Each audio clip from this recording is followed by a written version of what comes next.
Time for SMX Facts. We bring in our statistician, Clinton Fowler. We had a really close, exciting race, and I know you want to talk close finish data.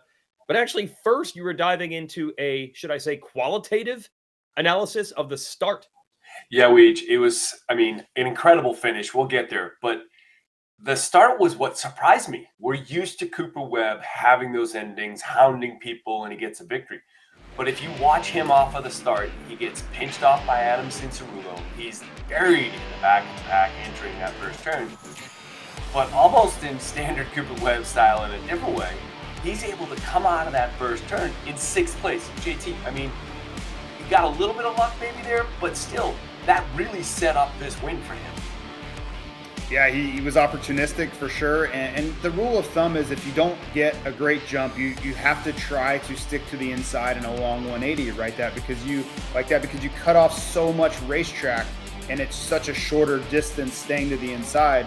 One of the catalysts there, Justin Barcia got into the side of Jet Lawrence and bumped him, stood both of them up and opened a window for Cooper Webb to shoot up the inside there. So yes, did he catch a break? But also you could point to Cooper and say, when the window opened, he was ready to run right through it. What really drives this point home, Clinton, what rider was actually side by side with Webb going into turn one? Yeah, that's the part that really, for me, was the stark contrast. Eli Tomac was right there next to him, but he was one guy to the outside. And when you look at him coming out of that first turn, Cooper Webb's in 6th, Eli Tomac's in 16th. Just a massively different finish to what their nights were, all because of that start week. Webb put 10 riders between he and Eli in, 10 feet maybe? Yeah, maybe. At the white line, it was one double. He had a whole double ahead, and that's 10 riders. That's what happens at the beginning of the race. That's unreal. Wow. Okay, so now we can get into the finish and the data you have on, let's see, Cooper Webb. Anytime we have a list of close finishes, he seems to be involved. He's in the top 10 on multiple occasions, guys. In this case, in the 450s, 9th closest race ever. It's a half a second, an incredibly tight race.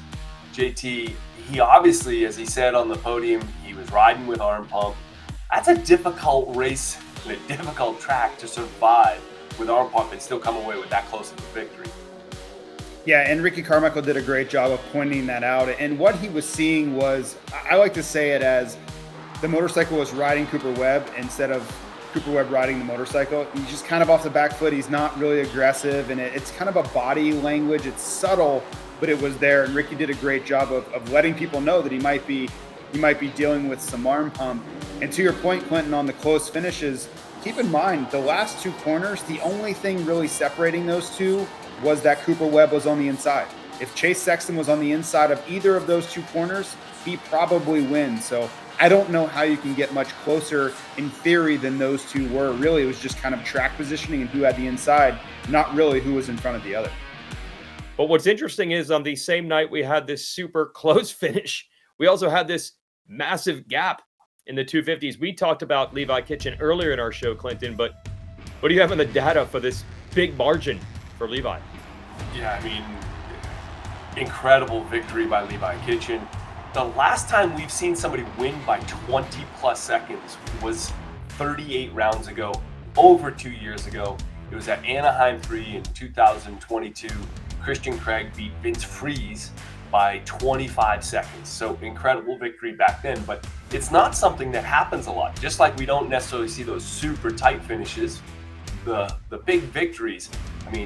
Levi Kitchen winning by an average of 1.2 seconds a lap faster than the next best person. It's just unheard of. JT, I'm sure you guys have talked a little bit about this, but you got to assume he's the title favorite now with a victory like that. Yeah, I'm going to try to not read too much into it because it was such an outlier event. I don't think in St. Louis he'll be 1.2 seconds quicker. We have to think about how much, to Weege's point opening the show, that separation that this track allowed for, that is not a common thing. That's not something we're going to see week in and week out. Doesn't mean Kitchen can't be your champion, but I think to do it, he's going to have to win by being a little bit quicker, having better starts, being the more consistent guy. I just don't think you're going to see these big wins like that moving forward. All right, the real number that will matter is if he can turn this momentum into another win, another number one, the Triple Crown in St. Louis. We'll see. Thanks for the information, Clinton. Okay, we're going to wrap this show up and head to St. Louis. Again, Triple Crown format. That means that the last chance qualifiers will take place as part of Race Day Live, our qualifying show. And that starts at 1:30 Eastern, of course, on Peacock and the SMX Video Pass outside the United States. And they're the same host for the racing that begins at 7 Eastern from St. Louis. Hi, folks. Lee Diffie from NBC Sports here. If you truly enjoyed what you just watched, you can get more news, interviews, and highlights by subscribing to the Motorsports on NBC YouTube page. You can get it all, so go for it.